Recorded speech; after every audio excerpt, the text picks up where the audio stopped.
Orange Man sees unprecedented opportunity to cut government during the shutdown. Yeah. You want to know who's essential? Do a government shutdown and see who anyone misses. Orange Man to meet with OMB Director Russell Vought to identify which agencies are political scam for potential cuts. Man, are there any other U.S. aid level scams running around?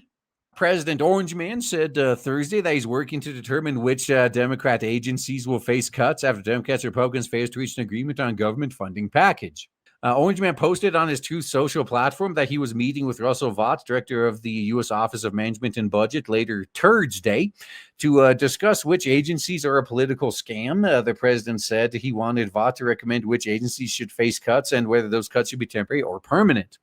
I can't believe the radical left Democrats gave me an unprecedented opportunity, read Orange Man's posts. They are not stupid people. I disagree.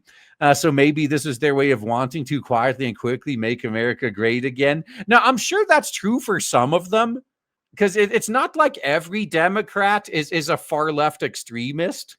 So maybe some of them are trying to sabotage the party from the inside there.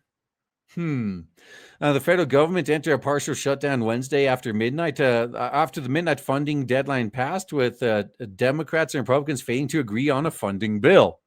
I'm fine with just shutting the government down completely for at least a few years, minus some vital services. We could make exceptions for the military and whatnot, and whatever emergency services that they provide outside of the military. But the government as a whole, can we just live without them for a year just to see how much better things will be? Orange Man has warned the administration could make irreversible changes to the federal workforce, most notably through a new wave of fresh layoffs. He has underscored that he and his allies did not want the government to shut down, but if it opened the door to some good to come from it. Yes, this is the correct response. Now we're going to really quickly see who's essential and who's not. Vice President J.D. Vance on Wednesday accused the Dems of forcing the shutdown over providing illegal immigrants with taxpayer-funded emergency health care, and saying Minority Leader Chuck Schumer fearing a primary challenge from regressive squad member Representative Horseface. But the reality here, let's be honest about the politics, is that Chuck Schumer is terrified he's going to get a primary challenge from Horseface.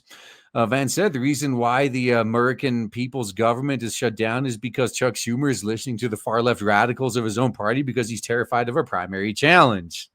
Now, AOC could easily win in her own district because the people in her district aren't very bright. But on a national level, I mean, look, even Heels Up Harris could probably win in AOC's district. But when nationally, even in the primaries, you saw how poorly she did. White House Press Secretary Carolyn Leavitt also alleged the Dems engineered the shutdown to force taxpayers to fund healthcare for undocumented immigrants, given a $37 trillion debt. What comes after $1 trillion again? Because I wonder if we're going to get to that level of debt in my lifetime.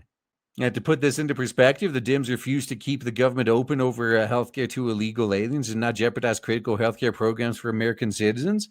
Instead, the Women's Infants and Children's Program, Community Health Center funding, Medicare treatment options, and other health programs are at risk because the Dems rejecting the clean continuing resolution. That's the risk, that whichever party is not in power that triggers a government shutdown, they always risk being vilified. I mean, the same thing happened when the Democrats were in charge and the Republicans, shut the government down for a little while. The people tended to blame them. Oh, quadrillion is next. Okay. If the working reform has its way, we'll see national debts in the zillions. I mean, that's pretty easy. Can't we just copy what Zimbabwe did? All of us could become quadrillionaires. All we got to do is copy Zimbabwe. Don't you guys want to be rich? Turns out it's actually pretty easy. Yeah, hyperinflation, man. That's how we all become rich.